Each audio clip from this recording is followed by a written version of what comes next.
Alright, so we began a new chapter last time, okay, and the chapter was on random variables. So we looked at discrete and continuous random variables and we defined a lot of concepts such as the probability density function, the cumulative distribution function. Alright, and then we looked at the expectation and its properties, we looked at variance and covariance, and we stopped at somewhere around Markov and Chebyshev's inequality. Alright, so we will continue with that and then we will go back to looking at the median.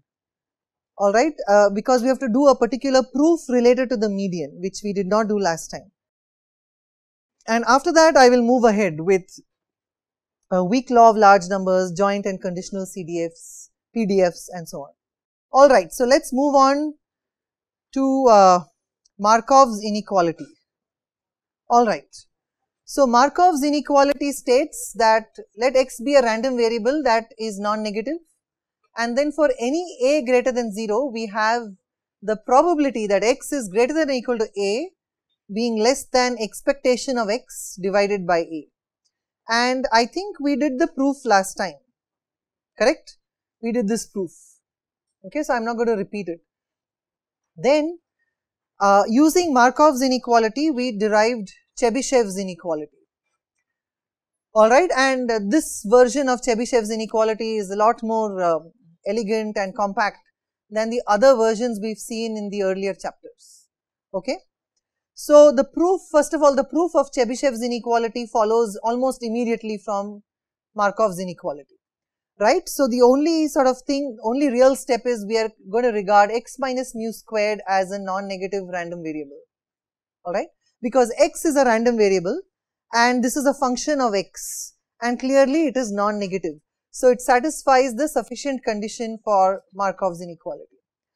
And then we have probability that x minus mu square greater than equal to k square is less than or equal to expectation of x minus mu squared divided by k squared, alright, and this is nothing but sigma square by k square.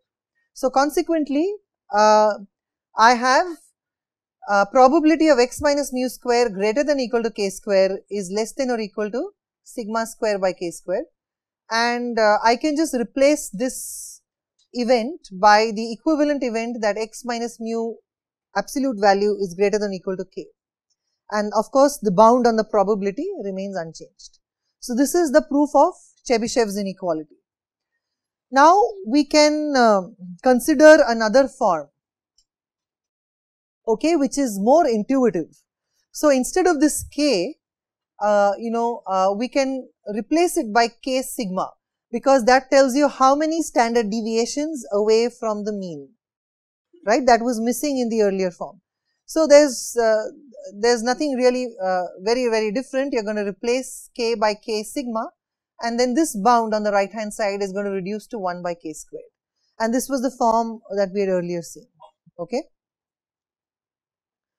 So let's get back to counting money, okay, which was the motivating example for studying these inequalities, okay. So let us say that the average annual salary offered to a CSE BTech 4 at IITB is $100,000 okay. Let us say, alright, I am just saying, let us assume, alright. So what's the probability that a randomly chosen student will get an offer of 110k or more? That's question 1. And then if I told you that the variance of the salary was $50,000, then what's the probability that your package is going to be between 90k and 110k, alright. This is annual salary, by the way, okay. So alright, so let's sort of solve this problem. So clearly, the first part, that x is greater than or equal to 110k, what is this? This comes from Markov's inequality. So the probability of this event occurring, okay, is less than or equal to 100k, which is the expected value, divided by 110k, right. So that is 90%, alright. So the probability of this happening is less than 90%, alright. Any questions or comments? Then the other event is that your salary was between some 90k to 110k. So what I am saying is, what is the probability that it is outside this range? Alright, greater than 110 and less than 90. And this comes from Chebyshev, right? So this is less than or equal to what? 50k, which is the variance, divided by k squared, which is 10k times 10k. So this is less than or equal to 0.05%. Alright, so the probability that your package fell in this 90k to 110k range is basically 99.5%. Alright, so that's a pretty decent probability. Okay. Alright, of course, all of this is if the average was 100k. Yes, question. Variance is 50k. Pardon me? Why is it not matching? Sigma squared is rupees square or dollar squared, and you have k, which is also in terms of dollars. Okay. By k, I mean the little k, not this capital K for 1000. Okay. So indeed the units cancel out and it's a ratio. Okay. Does it answer your question, or I've answered some other question? Huh? No, it doesn't answer the question.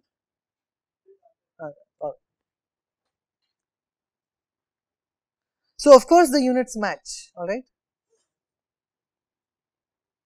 You don't want probability in terms of dollars. You know, this is currency independent. Okay.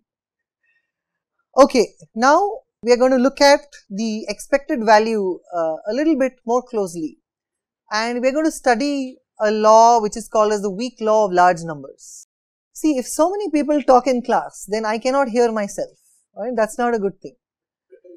Okay. So when I tell you that the expected value of a random die variable, okay, when I throw a die, the expected value is 3.5. What does that mean? Alright, it means the following. If I throw the dice some n times and I average the results, I should get a value close to 3.5, provided that n is large. Okay, this is not valid for very small values of n. In fact, nothing in statistics is really valid for very, very tiny values of the number of samples. Okay, this is all in the realm where you have really a large number of samples. It is only then that things like standard deviation, variance or expectation and all of this makes any sense. So as n increases, one would typically expect that the average should move closer and closer towards 3.5. Alright, and that's our intuition. Alright, that's common sense. That's what people usually think. And what the people think in this way is actually true. Alright, and there is a theorem which is called as the law of large numbers. Alright, so here is an illustration of the law of large numbers. This is taken from Wikipedia, where this is an actual experiment where I am throwing a dice, an unbiased dice, multiple times, and I am finding the average. So the red curve is the actual observed averages, and as you see, as the number of trials increases, you know, anything beyond 400 and above, it is starting to graze the 3.5 line, which is in green color. Alright.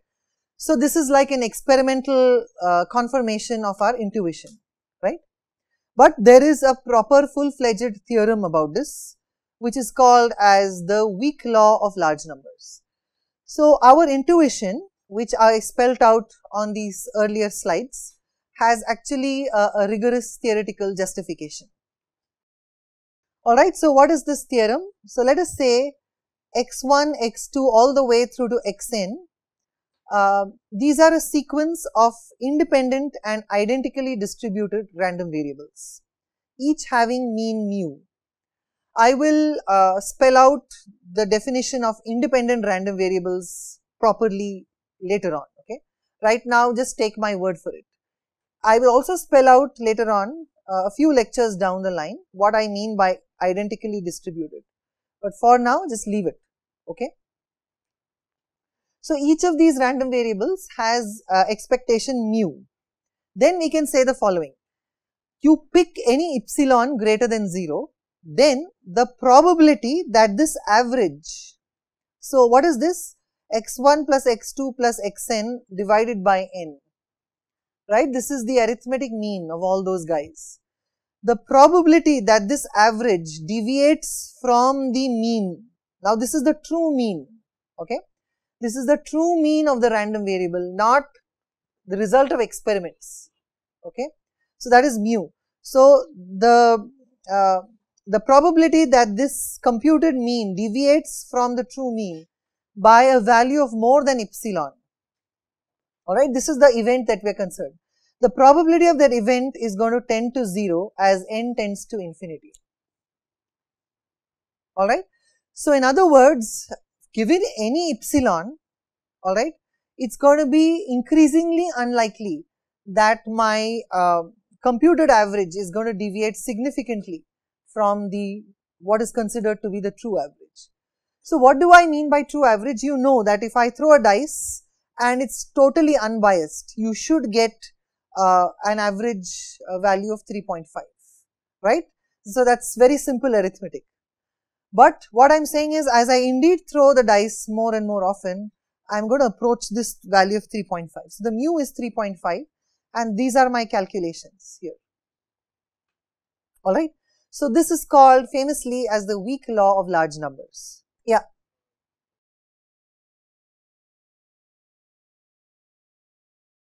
Yeah. Okay. So the way this is defined is, I throw a dice once and the output that I get is x1. That's the random variable x1. Okay. If I do it the second time, the output that I get, I'm calling it random variable x2 and xn. Alright. No, mu is what is really the, yeah, it's the mean of each of them. Alright. So each of them, so these are called as identically distributed random variables. Okay. So forget about identically distributed, but each of these random variables has a mean of mu. Because on an average, okay, for any one of them, the expected value is 3.5. Okay. Here I am regarding them as different random variables for the sake of illustration. Okay. So this is, again, this is the true mean, this is the result of the experiment. Alright. So these two things are different. So the true mean does not change when I increase the number of trials. The estimated mean does change when I increase the number of trials. Alright. So now we are going to prove this theorem. Okay. So this experimental mean, it's also called as the empirical mean. Empirical means the result of experiments, and it's also called the sample mean. These things refer to the same thing, these different terminologies. Okay, so the proof follows immediately from Chebyshev's inequality. Alright, so here is how. So the expectation of x1 plus x2 plus dot dot dot dot xn divided by n is mu. Okay. Are you guys convinced by this statement? Okay. Any doubts about this? Remember, x1 plus x2 plus dot dot dot dot dot xn divided by n. This is a random variable. Okay. It's not a constant. It is a random variable. So it makes sense to assign it various statistical properties. Alright. So how will I prove this in one step from first principles? How will I prove this? I will do ex1 plus ex2 plus dot dot dot exn divided by n. Now each of them had mean mu. So the numerator is n mu and it's divided by n. So you get a mu. Okay. Is this clear? The variance is variance of x1 plus x2 plus dot dot dot xn divided by n. This is what? Maybe I should write this out.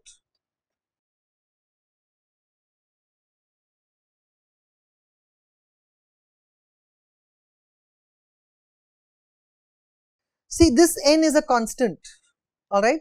So I can write this as 1 by n squared variance of x1 plus x2. Right, we've seen this last class. If there's a constant, variance of ax is a square times variance of x. So this 1 by n squared, and the variance of each of these guys is sigma squared, and there is n of these guys. So you get sigma square by n. Is this fair enough? Any doubts? This is a great question. Okay, these are independent random variables, that is why. Alright. So we will properly prove this just a few slides down the line, okay, when we define independence. Alright. So this statement that I made over here is true, okay, only because x1, x2, xn are independent. If they were not, this would not be true. Okay, but this is a very good question. Okay, and I will fill you in with these details a little bit later.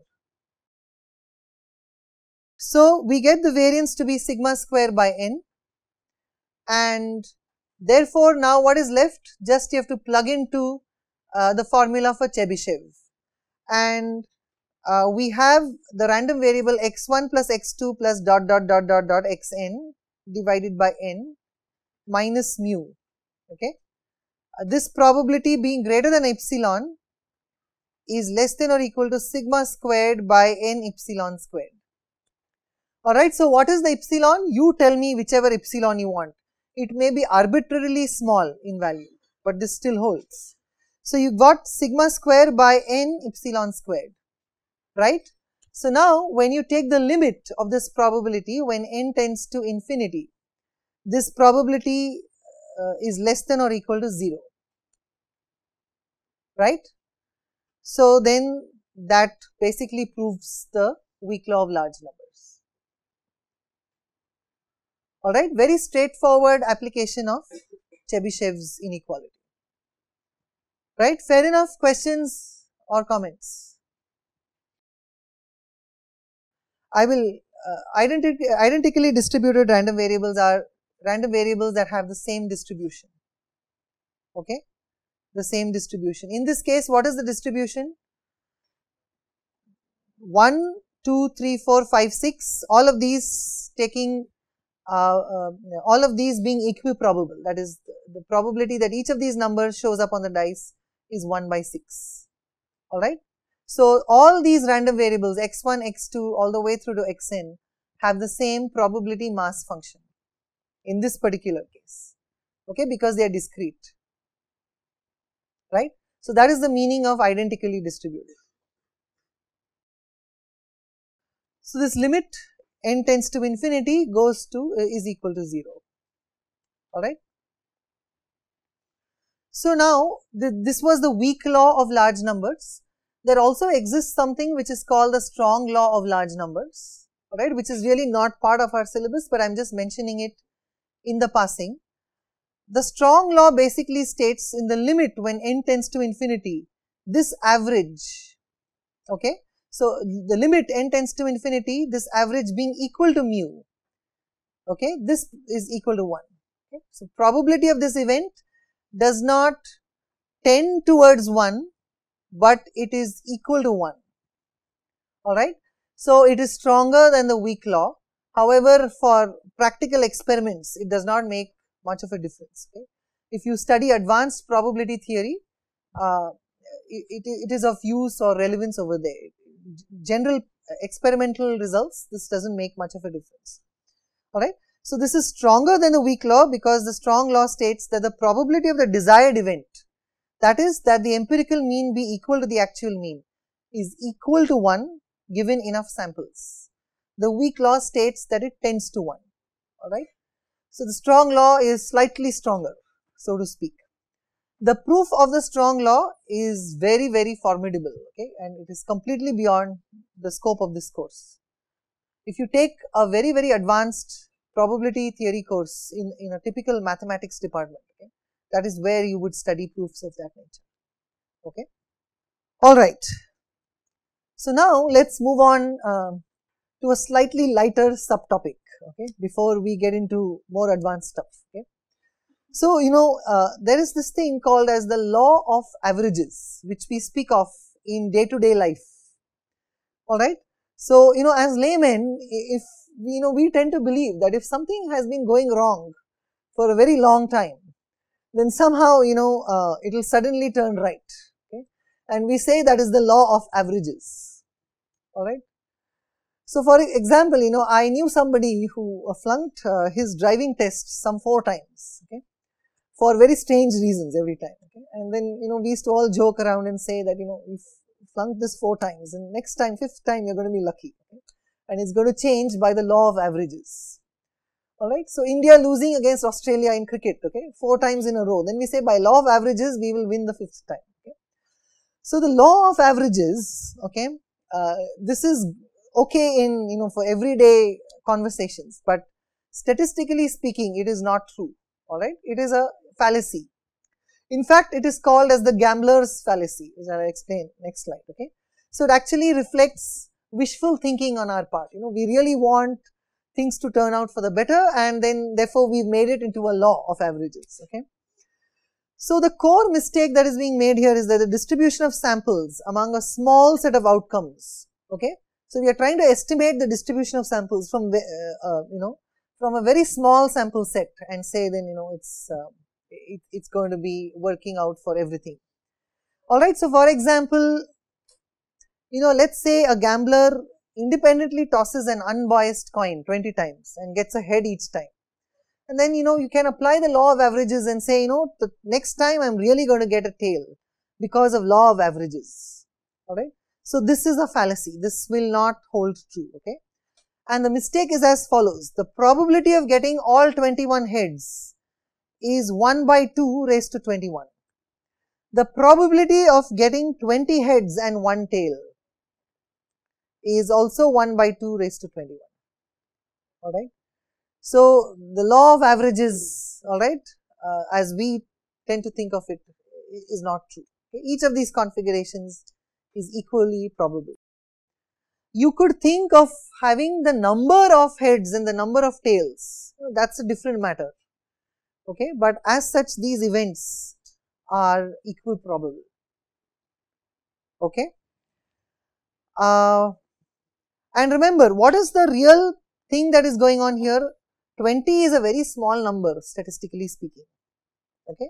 Now, if you got a heads on an unbiased coin some 20,000 times or 2 million times, then you have to start suspecting whether it was truly unbiased, okay, or whether it was a coin with both heads.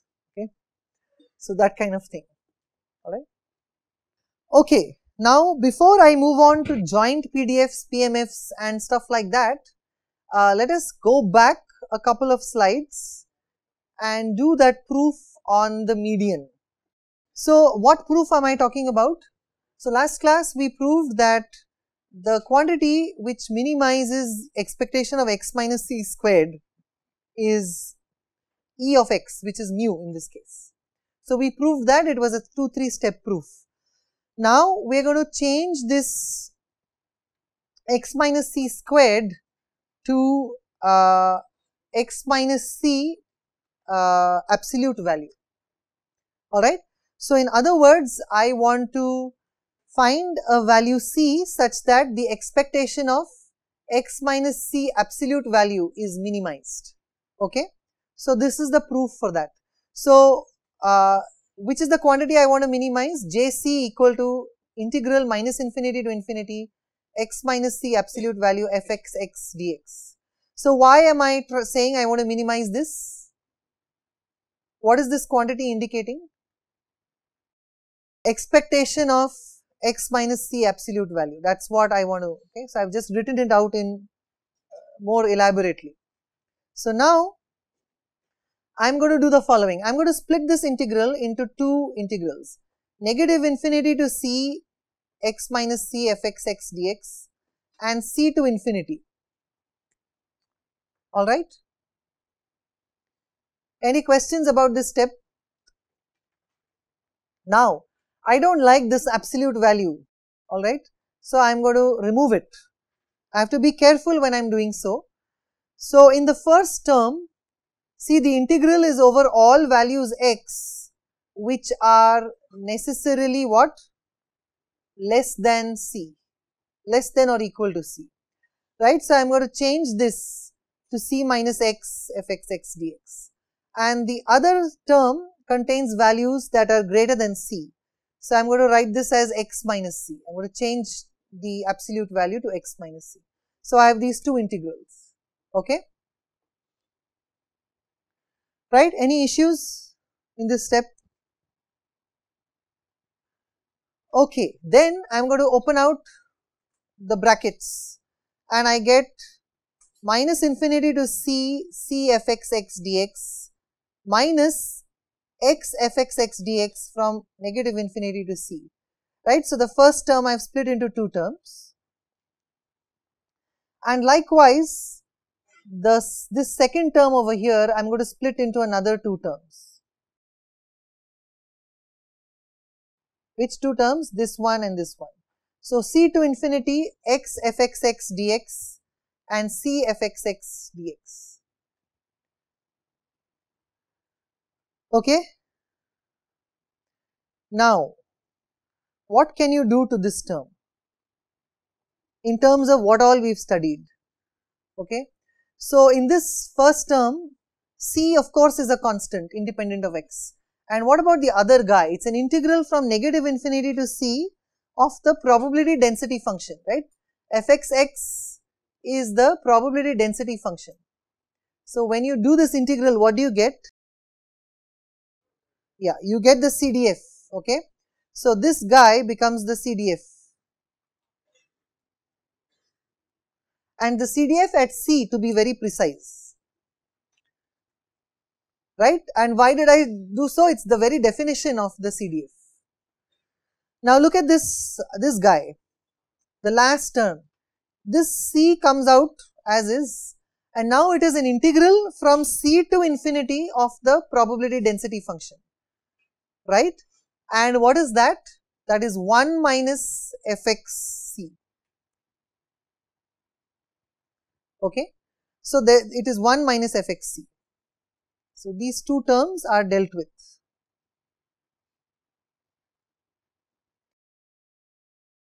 Right, is that clear? The second term and the third term, I am writing them as is, we are going to deal with them separately on the next slide. Right, is this clear? Okay, let us move on. Okay, so I am over here, I am just rewriting whatever I had on the previous slide for reference. And now I have got this guy here, x fxx. I am going to define it to be qx. Okay, just for convenience. And then I am going to rewrite the function using little qx.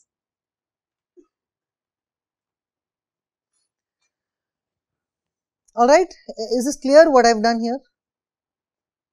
Now, we are going to just rewrite this in a different form, which I marked by an arrow. So, JC is C fxc, that's as is, and the last term is also clear. And the second term is a definite integral, okay. So, I am going to replace it by capital QC minus capital Q minus infinity. So, what is capital Q? It is the integral of little q, alright, and I have replaced this by, it is a definite integral. So, QC minus Q minus infinity, and likewise this is Q infinity minus QC, okay. So, this q, little q, big Q have been introduced for convenience to avoid clutter of notation. Alright, so now what I am going to have is, I have CFXC and one more CFXC from here, which add up to 2 CFXC. This last C term comes out over here, and I now have minus 2 QC plus Q infinity plus Q minus infinity. Okay. Now, what do you think I would do next? Right? Ultimately, what do I want to do? I want to find the value c which minimizes what? J of c. Okay. So, I will take a derivative and set it to 0. Now, before I move on to the next slide, there is a small assumption in this derivation. Okay. We are assuming that these definite integrals exist in the first place. Alright. So, it is applicable only in those cases. Alright. So, there are pathological PDFs for which these kind of definite integrals do not exist, and then this particular proof will not go through. Okay. Alright. So, now let us move on. So, I am going to repeat that expression again, and we are going to take a derivative. When you take a derivative, you are going to set it to 0. So, the first order derivative. So, this term, the first term when you take a derivative, I get 2c little fxc, because that is the derivative of the CDF, plus 2fxc. What about this c? This becomes 1. And this 2qc, capital QC, becomes 2 little qc, right? These guys are constants, they drop off. Okay. And so, they do not trouble us any longer, right? So, now what is next? So, this step I got, alright. Now, I am going to bring back, I am going to remove that q and replace it by this, okay, and this term cancels out with this term, and I get this. So, what quantity C minimizes JC?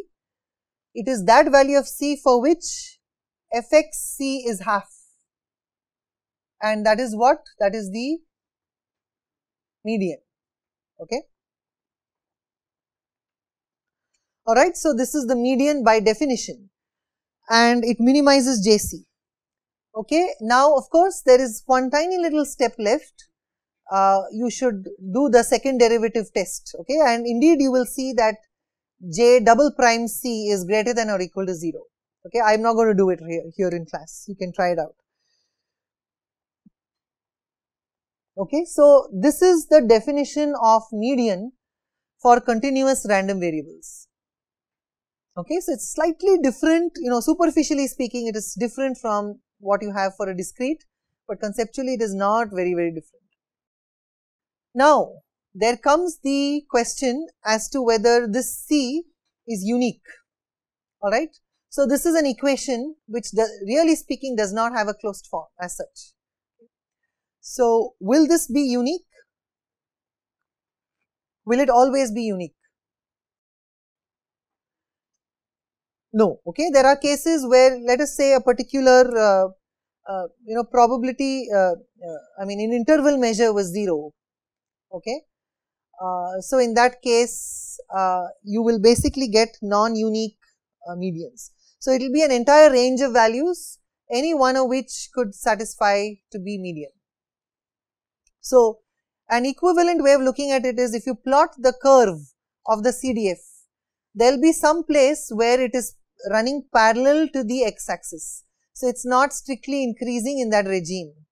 And so, when you cut it at 50%, which is half, you will not cut the curve in a single point, but you will cut it in a line segment, and any point on that line segment is basically a median, okay. Right. So, this is the derivation for the median being the minimizer of the average absolute error. This thing is called as the absolute error, x minus c absolute value fx x dx integral, that is the absolute error. In fact, I should say expected absolute error. Yeah, so any questions about this? Yes. A particular string, yeah, small, of a small length.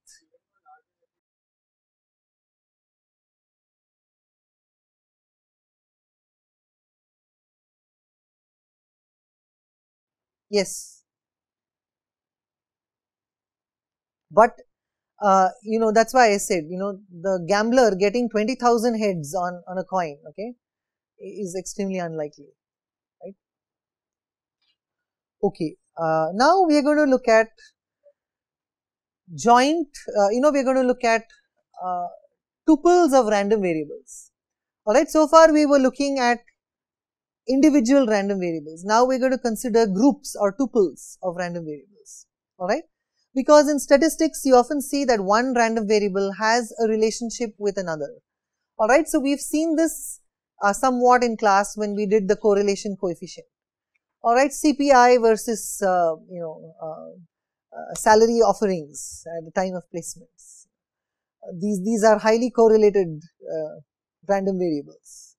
Okay, I don't like calling CPI a random variable, but whatever.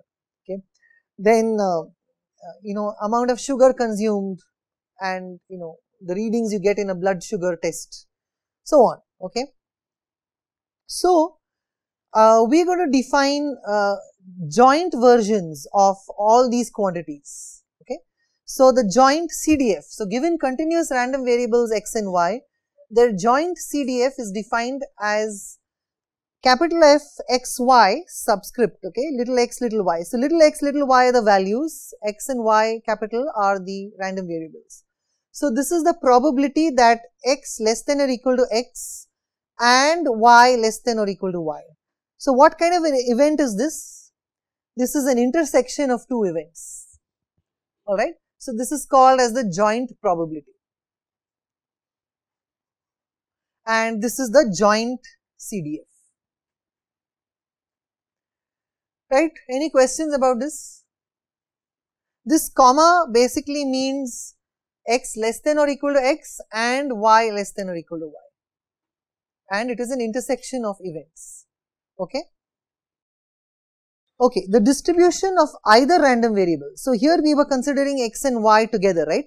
So the distribution of x, just x, or the distribution of just y can actually be obtained from the joint distribution. Alright. So for example, the CDF of just x at a value little x is equal to the probability that x is less than or equal to x and y is less than or equal to infinity.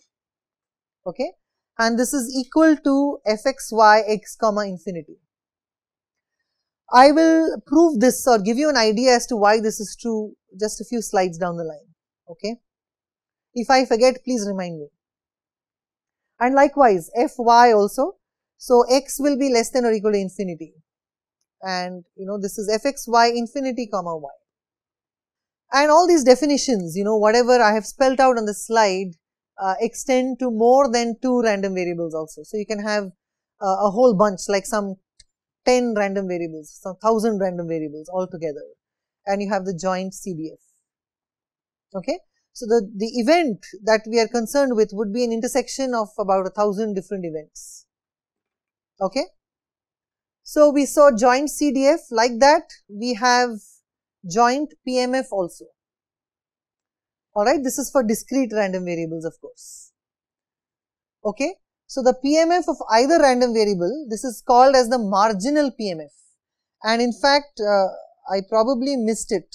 Here, these are called marginal CDFs. Okay, marginal means for only one quantity, one random variable. So marginal PMFs, marginal CDFs, how are they obtained? Px equal to little xi is basically the union of x equal to xi and y equal to yj, where this union is taken over this is index j, okay, for every different value yj that capital Y can take. Alright, so I am writing this event as a union of a whole bunch of events, right, and that is fair enough, correct? I can clearly do that. Alright, and now this union, this is the probability of a union, and I am actually writing it as a summation of the probabilities that x equal to xi, y equal to yj, and I am summing up over j. Why can I do this? Why can I do this? Yes? Events are mutually exclusive. Yes, right? So, the event that x equal to xi and y equal to y1 is mutually exclusive with respect to the event that x equal to xi and y equal to y2, right? Because if y was equal to y1, then it has no business being equal to y2, alright, quite obviously. So that is the reason why these events are mutually exclusive. And remember, these are joint events that are mutually exclusive. I am not saying x equal to xi is mutually exclusive with respect to y equal to y1. No. The joint events are mutually exclusive. Okay. So then consequently, this is a sum of the PMFs. Okay. Alright. And this process, of converting a joint into a marginal using summations of this nature, it is called as marginalization. Alright, you can note down this word, it's called marginalization. So, as if you are taking out all possible values for this other random variable which you want to remove. Alright, so there is x comma y out of which you wanted to remove y, so to speak. You could also remove x also. Okay, so here is an example of joint PMFs and it has a lot of conditional probabilities. I think I will just skip this example. It's there on the slides, of course. Okay, we've kind of done some stuff like this when we did conditional probabilities in the last chapter. So I will just skip it and move on. Okay, so we've defined joint CDFs and joint PMFs. Now we will talk about joint PDFs. So for two jointly continuous random variables x and y, the joint PDF is a non-negative function fxy xy such that for any set C in the two-dimensional plane, we have probability that xy belongs to C is integral over the region C fxy xy dx dy. Okay. So the joint CDF can be obtained from the joint PDF as follows. So joint CDF of xy at values a comma b is integral minus infinity to a and integral minus infinity to b of this joint PDF. And likewise, the joint PDF is a double derivative of the joint CDF at which values x equal to a and y equal to b. So PDF being derivative of CDF we've seen last time. Now we are going to take derivatives with respect to multiple different values, okay, because there are many random variables involved in this process, alright. And pictorially, this formula over here can be represented as follows. So this is our region C and basically we are integrating the probability density over this region, alright, and that gives you a probability mass which is the probability of this particular event. Okay, so does the probability of this event have to be equal to the area of C? Does it have to be equal to the area of C? Okay, this is my checkpoint question to the class. Okay, does it have to be equal to the area? Of course, equal to the area of C divided by the area of the rectangle. Does it have to be that or can it be something else? Question or comment?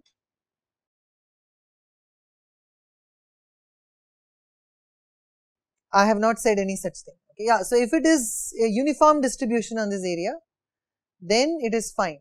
Okay, but it could be any arbitrary distribution. Remember, it could be a bell curve, which I showed you last class. Alright, so if it were a uniform distribution, then what I said was true. In all other cases, it is not true. In all other cases, it is not true. Right? Alright, so one more example of marginalization. The marginal PDF of a random variable can be obtained by integrating the joint PDF with respect to the other random variable or other random variables. If, for example, in this case, we've got just two and we are integrating out one, but we may want to integrate multiple random variables if they so exist. So here we've got fxx is integral minus infinity to infinity fxy xy dy, and fy dy is likewise integration is with respect to x. Okay. So in fact, starting from this particular formula, I get fxx equal to minus infinity to infinity fxy xy dy. Now I am going to do one more thing. I am going to take another integral from minus infinity to a fxx dx. And what is this guy? This guy is capital Fx at a, and this is equal to integral minus infinity to a integral minus infinity to infinity fxy xy dy dx, and this is fxy a comma infinity, right. So this is also kind of proof of what I showed you for CDFs a few slides ago. All right. Yeah. Let me go back to this slide. This slide. Okay. So the question is, does the y less than or equal to infinity have any significance? Okay. Suppose instead of infinity, it was some finite value. Okay. So let's say y can take values from minus infinity to infinity, and I put in the value 10 over here. Okay, what is going to happen? Okay, let me push this question back to the class. What do you think will happen?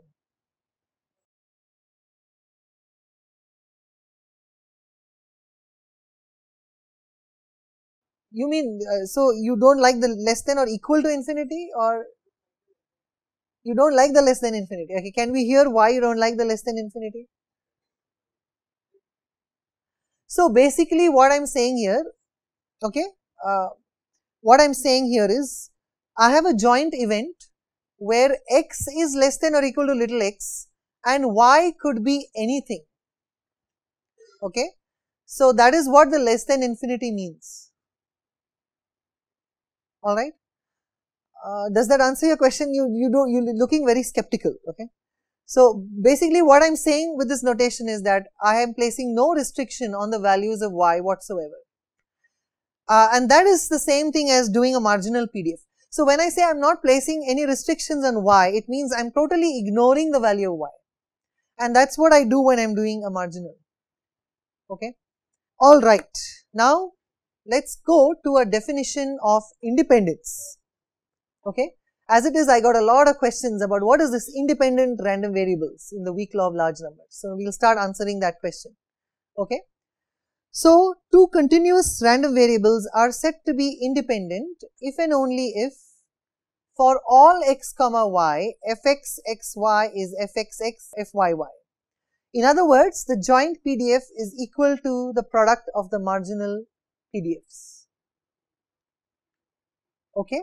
So this is the definition of independence of a pair of random variables. Starting from this definition, I can prove that the joint CDF will also factor out into the product of the individual CDFs. So fxy x comma y is fxx fyy. Okay.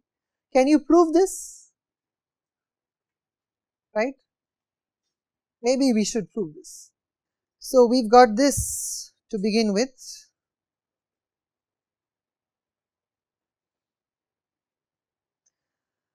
And what do I have to prove?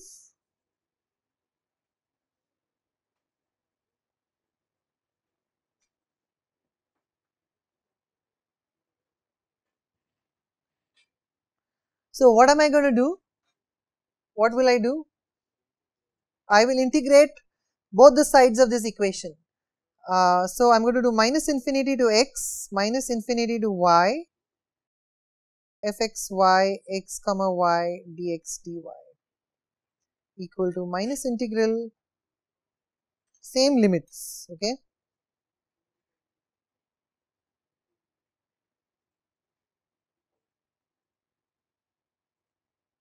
So what's this thing here, the left hand side? It's the definition of capital Fxy xy. Okay. And on the right hand side, you have an integral with respect to xy, and both the x and y can separate out. So you have minus infinity to x fx x dx, and likewise for y.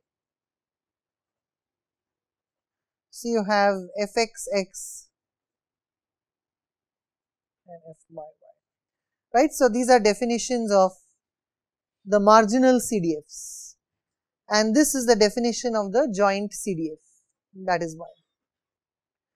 Okay, so when you got independent random variables, the PDFs factor out, it is called the joint PDF factors out into the product of the marginals, and so does the joint CDF. Okay. Okay, now we were talking about the independence of two random variables. Now we will extend this definition to n random variables. Okay. So we have some n continuous random variables, x1, x2, xn, okay, n of them, and we say they are mutually independent if and only if for any finite subset of k random variables xi1, xi2, xik. So what is this i1, i2, ik? They are indices taking values from 1 to n. So basically I am taking any k of these n random variables. Okay. So I have these k random variables and I have a finite sequence of k numbers, little x1, little x2, little xk, and then I am going to construct events xi1 less than or equal to x1, xi2 less than or equal to x2, xik less than or equal to xk. Okay. So I will say that these random variables are independent if and only if all these events are mutually independent. Which events am I talking about? The event that each of these chosen random variables takes on some arbitrarily chosen value. Okay. So regardless of what values I pick, I want these events to be all mutually independent. If that happens, then I say that these random variables are also mutually independent. Okay. Now, as a consequence, okay, if these events are independent, as a consequence of that, I will get the following. Okay. So this is an n-way joint PDF. Okay. N-way joint PDF. This is going to factor out into the product of the marginal PDFs. Okay. And this condition is stronger than pairwise independence. I will show an example. Okay. So if I have n random variables, and on one hand I claim that all n of them are independent, mutually independent. That's one statement. And the other statement is that given any pair, okay, that those are independent. Okay. So this n-way independence is a stronger notion. Okay. So pairwise independence means that all pairs are independent of each other. Okay. So mutual independence between n random variables implies that they are pairwise independent. Okay. Mutual independence implies pairwise independence, but not vice versa. Okay.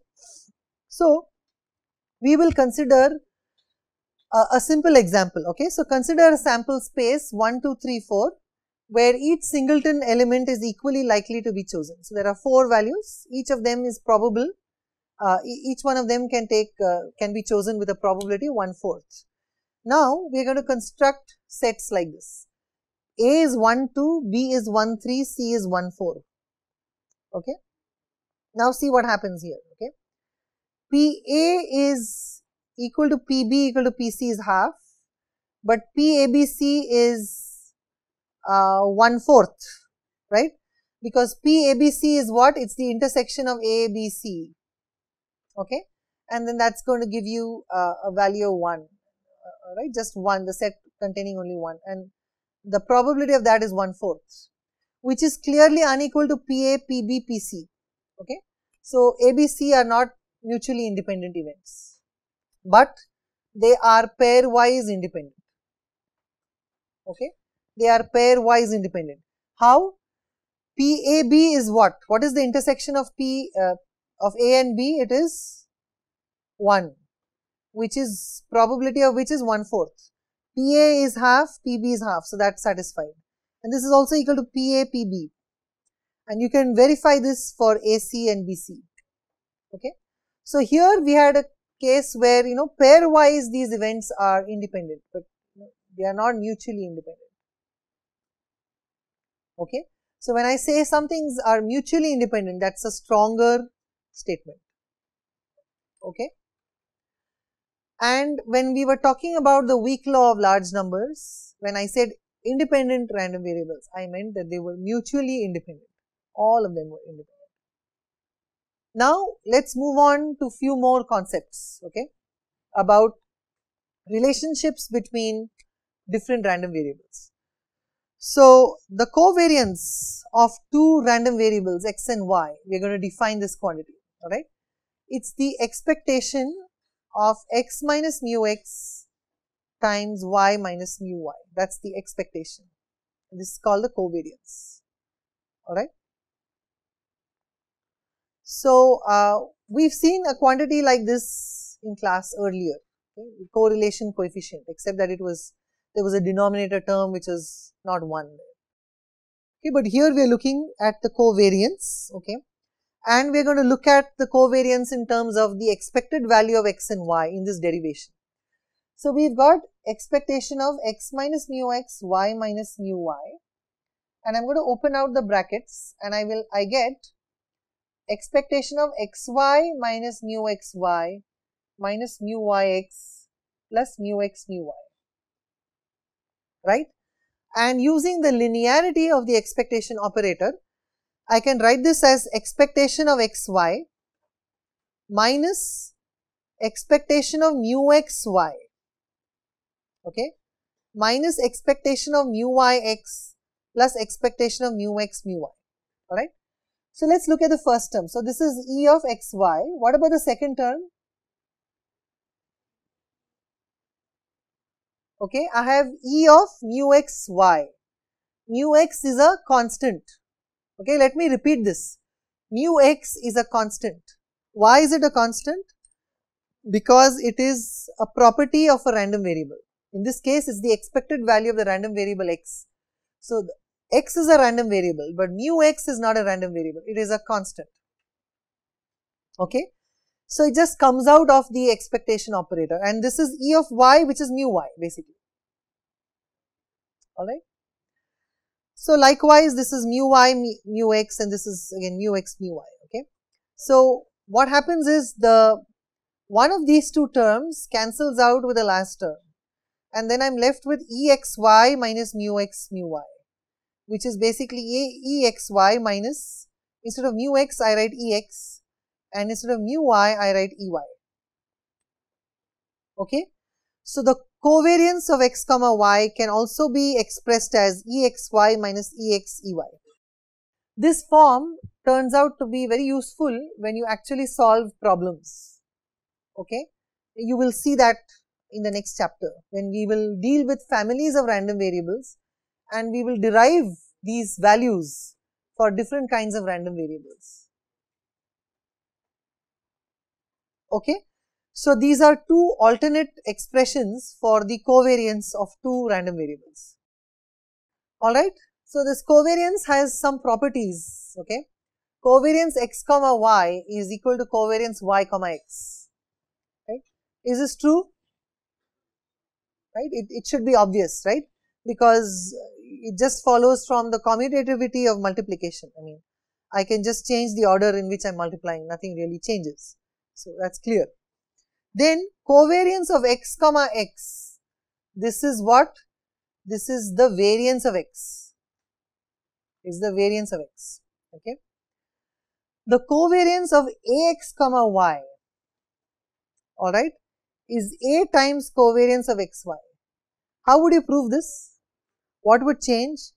So, in this slide, you would put a here, okay, and which means you would put a outside this bracket here, and you can take it out of the expectation and then everything else follows,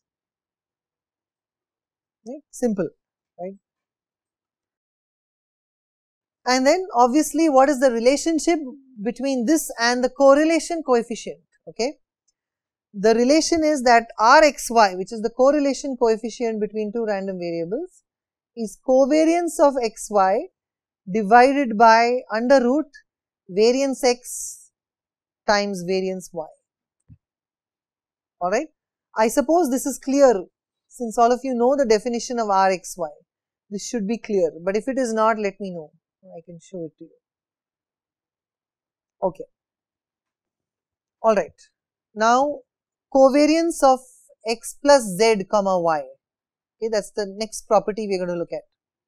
So, this is equal to, I am claiming it's covariance xy plus covariance zy. Alright.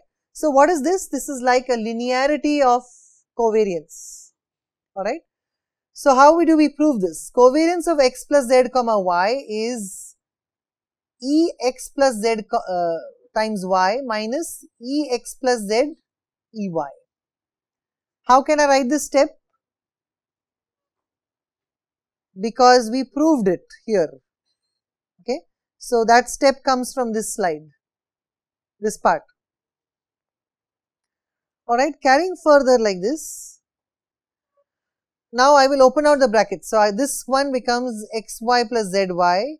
This becomes ex ey and then you have ez ey. Alright. And ultimately, you get exy plus ezi minus exey minus ezey. So, what does this first two terms imply? This is covariance of x comma y, and the last two terms is the covariance of z comma y. Okay. So, we proved it. This is the sum of just two random variables here. Okay. Now, we can extend this to have multiple summation of multiple random variables. So, I have covariance between y and summation over I xi, and I have covariance between summation over I xi and summation over j yj. Alright, and these formulae hold. I am not going to prove those in class. Okay, you should try proving it yourself. The proof is in principle similar to what this is. There is no major difference. Alright, now to answer his question. Okay, so he was asking me why is it that I said that the variance of the summation of random variables is equal to the summation of individual variances. Okay, in other words, let's move to the document reader. So, his question was, why could I claim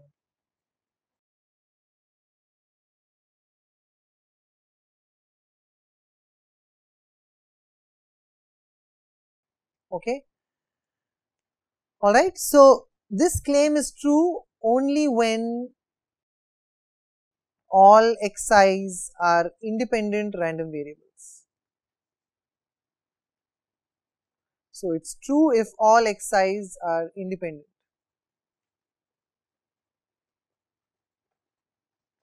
RVs means random variables. Okay, it is not true otherwise, and I am going to explain the reason on this slide.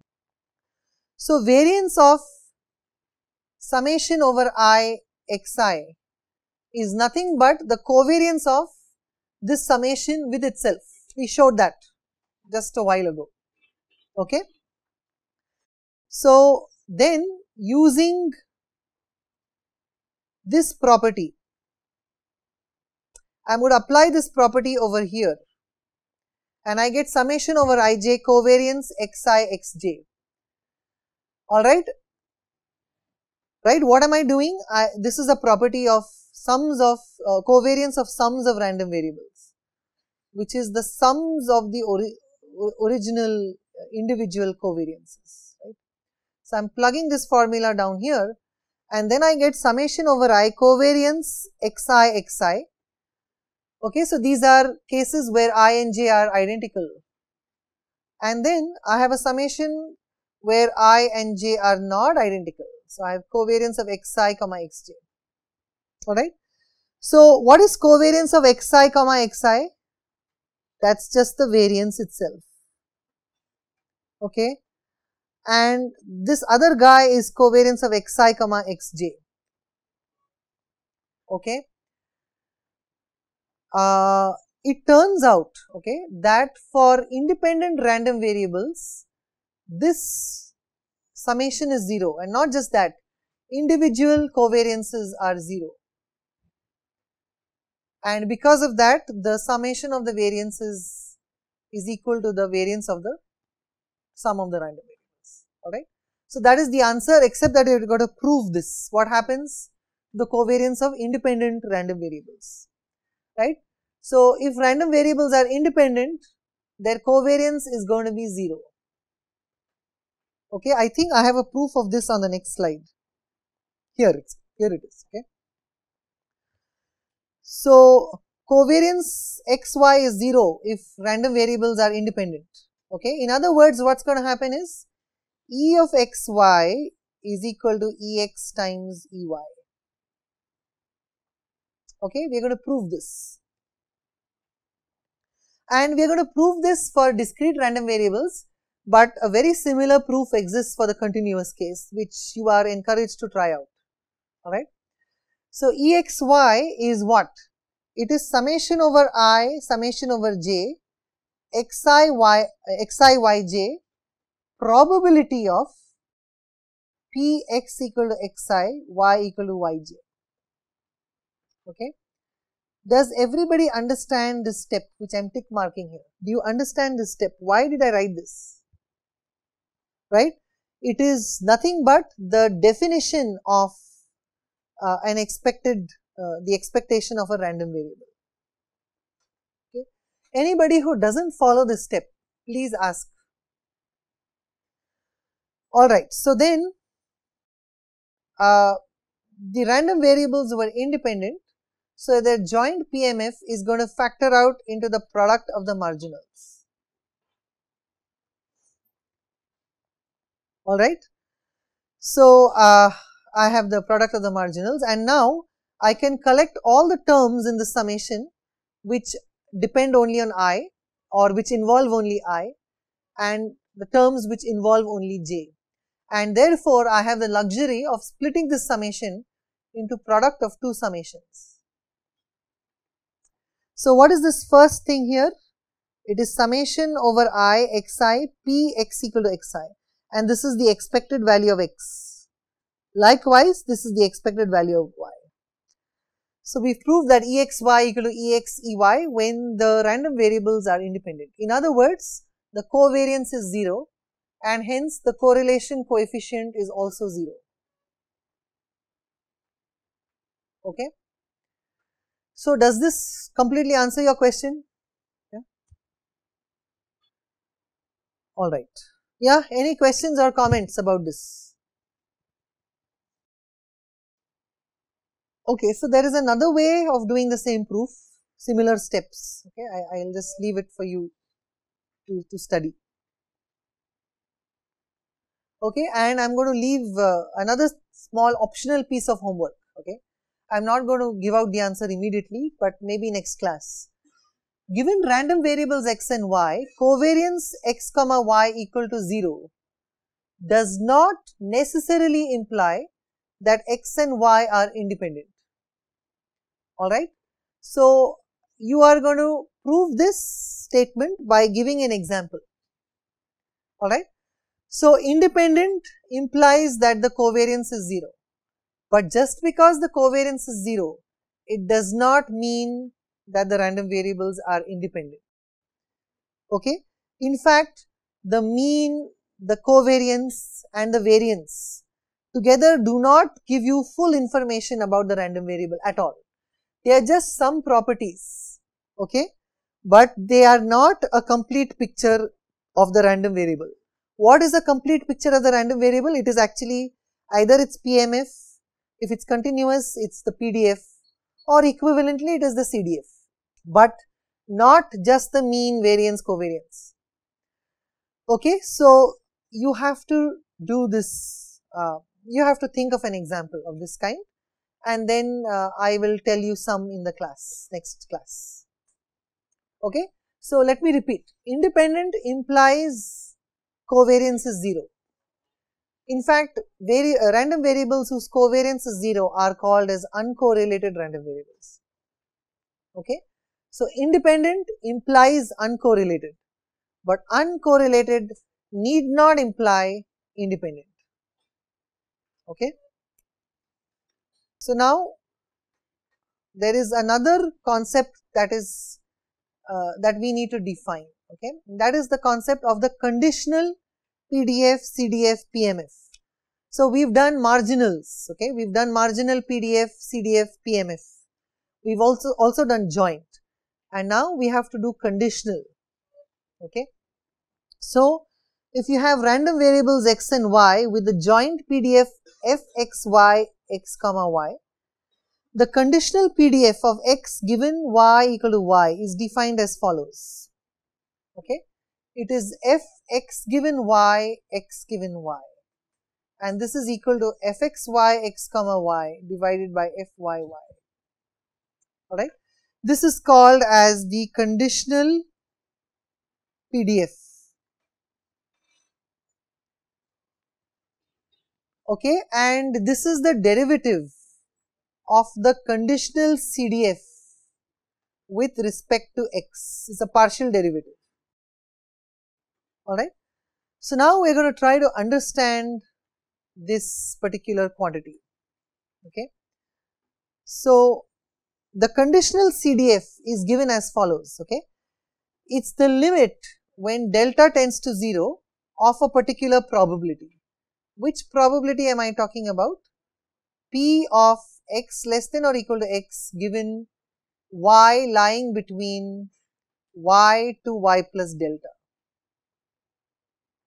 Okay, this is integral minus infinity to x f x y z given y dz. Okay, so this z is a placeholder for x, and this is basically equal to integral minus infinity to x f x y z comma y divided by f y y dz.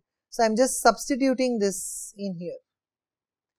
Okay, we will continue with conditional PDFs and CDFs in the next class.